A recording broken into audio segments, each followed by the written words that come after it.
Okay, so this is the last segment for Chapter 7, Lesson 3. Okay, so this will be segment 4, and let's get started.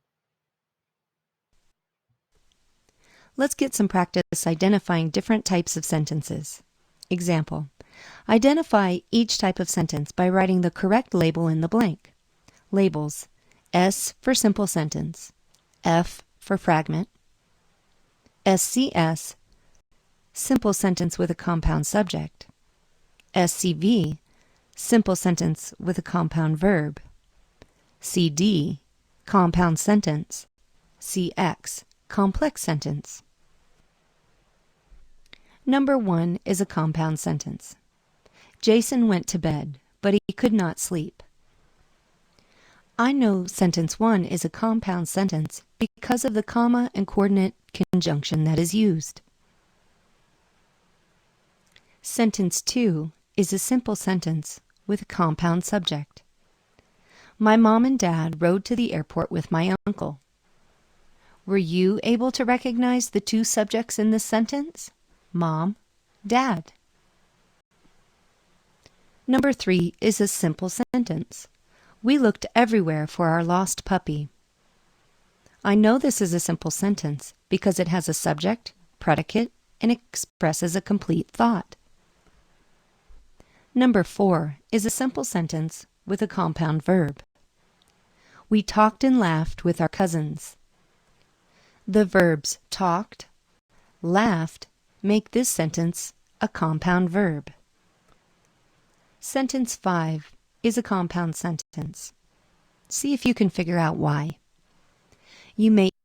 Okay, so the tip here is finding the compound sentence is pretty easy. You're looking for the coordinate conjunction. Remember, coordinate conjunctions, the most common ones, and, but, or. Okay, if you see one of those, you know you've got a coordinate conjunction. Excuse me. And therefore, probably a compound sentence. So you can kind of count on that. eat now, or you may eat later. If you recognize that the comma and coordinate conjunction or were used to combine these two simple sentences, you're correct. Sentence 6 is a complex sentence. You may watch TV after you finish your homework. The subordinate conjunction after was used to introduce the dependent clause. Sentence 7 is also a complex sentence. Can you find the subordinate conjunction that introduces the dependent clause? After my friend moved, I was very lonely. Remember, if your dependent clause comes first, you'll have to separate it with a comma from the independent clause. Number 8 is a fragment. Do you know what it's missing? The stranger at the door in the tall black hat. What do you think it's missing? If you said a predicate or a verb, you're correct. I hope you recognize that this fragment was not expressing a complete thought because it was missing the predicate. Take a look at your to-do list. Be sure to print and complete Classroom Practice 27. After you've finished it, please review it with your teacher. At this time, I'd like to review the instructions for Classroom Practice 27. Follow along.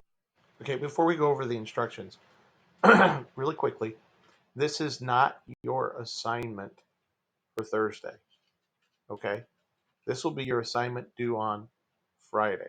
Your assignment due Thursday is going to be that poster I asked you to make and take a picture of. Okay? The worksheet, Classroom Practice 27, will be due on Friday. Okay? All right. Along, please. Exercise 1. Classify each sentence. Underline the complete subject once and the complete predicate twice. Exercise 2. Identify each type of sentence by writing the correct label in the blank. Exercise 3. Use a slash to separate each clause. Write complex sentences as indicated by the labels in the parentheses. Okay, exercise 2 is going to be a little bit challenging because it's the first time you've been asked to do all of that. And you're going to be identifying complex sentences. Remember, the difference between a compound and a complex sentence is what the coordinate conjunction is. Or, sorry, what the conjunction is. If it's a coordinate conjunction, and, or but, then you've got a compound sentence. Okay? If it's not using one of those conjunctions, okay, then you've got a complex sentence. So just be aware of that. I'll see you in the next lesson. Okay, that's it. Good luck. I'll on Friday, and if you have questions, please let me know.